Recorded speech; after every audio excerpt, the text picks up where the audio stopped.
Hello, hello. We are going live with another accountability success circle, success quickie. This is number 76. We're going to be talking about how to maximize connection at an event. So leave a comment, let us know if you're attending live or watching replay, and we have a surprise for you in 3, 2, 1. Hi! We are live together. Together forever and ever. I'm still on this. Rick Astley. Got to see him in concert a couple weeks ago. So fun! Yay! Awesome. Hello, everyone. It is I, Gary Ware, with the ever so amazing Apryl Schluter. Woohoo! Woohoo! We are the Accountability Success Circle Success Team, and it is time for our next quickie. And you're probably wondering, aren't you normally in two different boxes? But yes, we are together in Portland, Oregon, coming at you live from the World Domination Summit. And that's why we thought it would be awesome to talk about how to maximize your experience and connection at a conference, especially since things are opening up. Yeah. I've given a lot of hugs today. I don't know if I'm going to get COVID by the end of this week, but we'll find out. Yes. But it's so fun to do quickies in person. Right. I was like, hey, we can do it in my room. Oh my gosh. gosh. So fun, but it's been so nice. Yes. Because we haven't seen each other since October, right? Since October, yeah.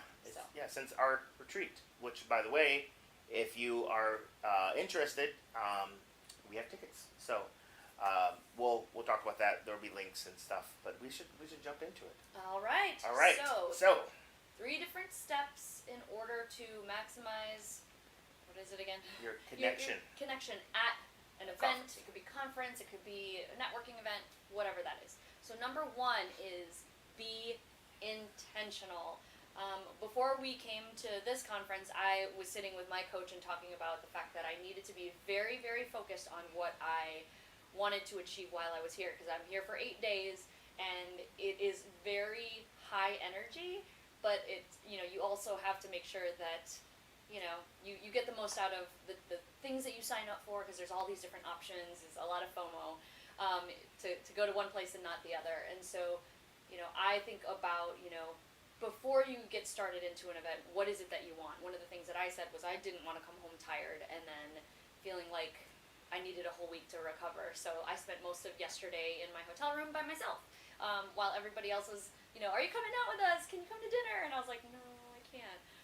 Another thing that I, thought about was that I had very specific things. I'm very much a yes woman. If somebody asked me, I would more than likely say yes.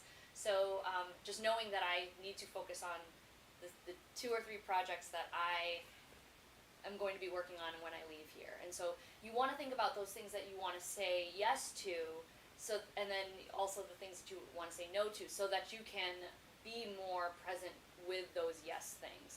Do you have anything else to add? Yeah, that's the main thing. Ahead of time, start to envision, all right, what are the types of things that you want to experience while you're there, the types of people that you're willing or want to connect with.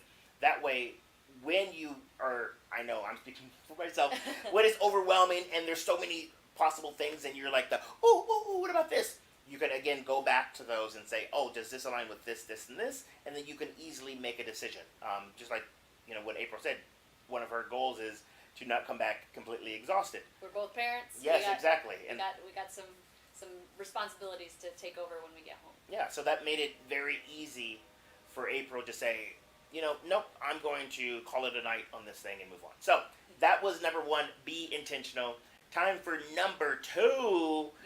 Yes, and it's maximize your energies at the right time.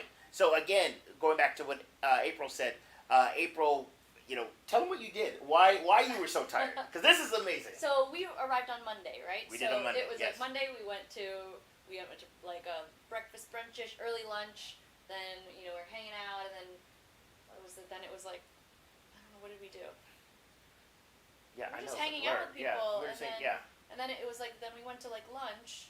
No, we didn't. We didn't have dinner. I don't know, but we went to like how many places? Yeah, but on Monday. There were different. Yeah. Oh no, we got the bubble tea.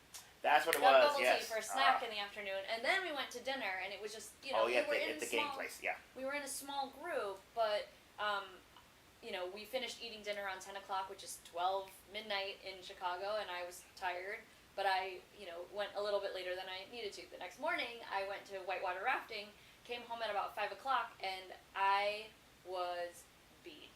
And so I had plans to maybe meet up with Gary and company at like 8:30, and I was like, nope. So I went to Target, I bought some snacks, and then I came back here, ordered some food, and just watched Netflix. So it was figuring out how to give my energy, but what I had noticed was that I was bumping into people on the street, and they're like, oh, it's so good to see you, and I was like, yeah, well, I'll talk to you tomorrow, because I don't feel like I have energy right now. I'm so tired, but I want to show up the way that I'm showing up in this video right now. So having that 12 plus hours to myself was essential. Yeah. So how have you been since I saw you on Sunday? I yeah. feel like, have you been getting I believe it or not, I have. I was teaching an online intergenerational improv class, and our very last session was yesterday, Tuesday. And so, again, knowing that I had to make sure I had the right energy to do that, because it's 2 hours, and I want to bring that energy the end of the day. So I made sure that I got everything set up, in time. I made sure I had something to eat, all those things, so that I can be present for that. And then afterwards, laid low. We have a Airbnb with a number of other playful people, as we like to call it. It's WDS Playhouse. And yeah, just kept it simple, kept it easy. And then for you, thinking about different things that you're going to, consider, all right, you might be more introverted. And, we know people who are introverted, when they're around people, they get drained easy. And so, make note of that. Make note of like how you're feeling, and be okay with saying, oh, I need to step away for a bit to recharge. Or, maybe you are the extroverted type person and you love, being around people, but also realize that these conferences and stuff, it's a marathon, not a sprint. So you need to, be mindful of how you are feeling. What are those,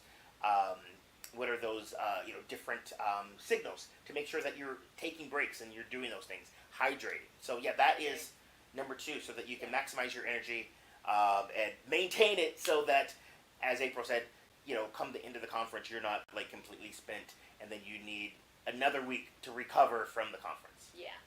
All All right. Go number 3. Number 3. Yes, and this one is all about making it a win-win. In the world of improvisation, we talk about making your partner look good. We talk about creating experiences that are great for both people. And it might have been a while since the last time you connected in person, and you might have all these things that you might want to get out of the experience. Like, oh, I need to go meet someone who can do this. I can do X, Y, and Z.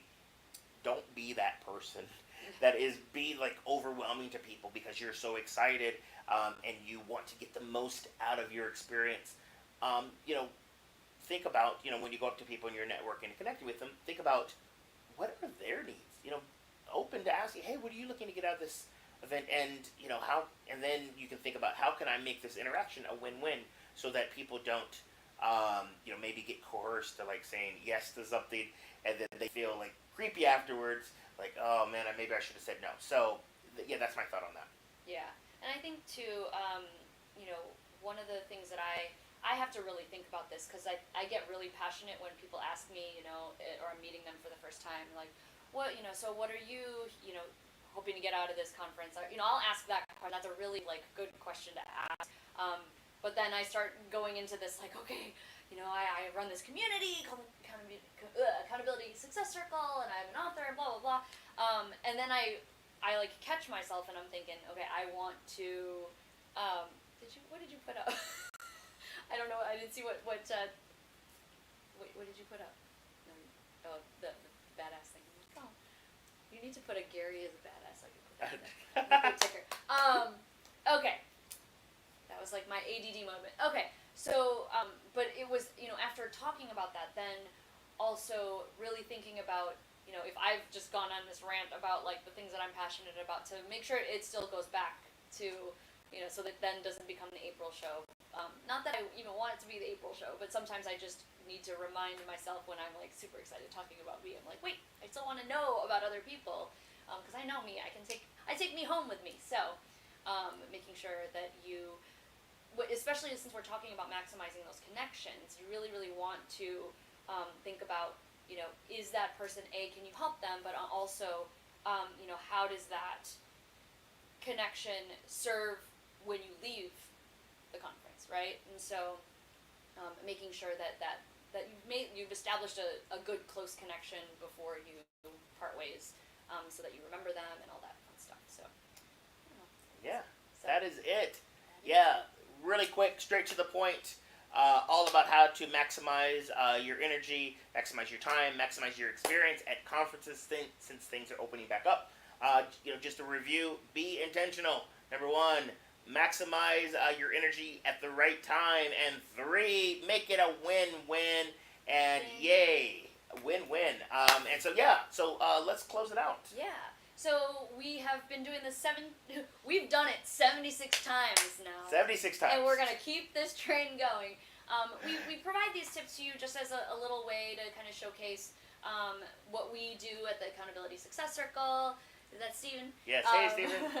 And we want you to, if you're looking for a community, or you're somebody who wants to achieve goals, but you are thinking, man, I wish I had some more tools, and all the books in the world are just, I can't find it, or I want the shortcut to getting things done more and faster, but also doing it in a fun, goofy, silly, entertaining way. That's what our community is about. We are a collective of some badass people from all over the world who really just want to have more fun and get shit done. I mean, that's really what it comes down to. Yes. So if you are looking for that, come check us out at accountabilitysuccesscircle.com. Sometime this week, prices and whatnot are going to change, but we always offer a free trial, so just check that out. But if you are thinking about joining, or have just been kind of watching but haven't said anything, you're like, well, I want to, you might want to join in the next week, because the prices that are listed will not be the prices the next time we do this Quickie. So accountabilitysuccesscircle.com, check us out, and hope to see you. Yes. And help you accomplish your goals and have a lot of fun. Yes. So that's it. That's it.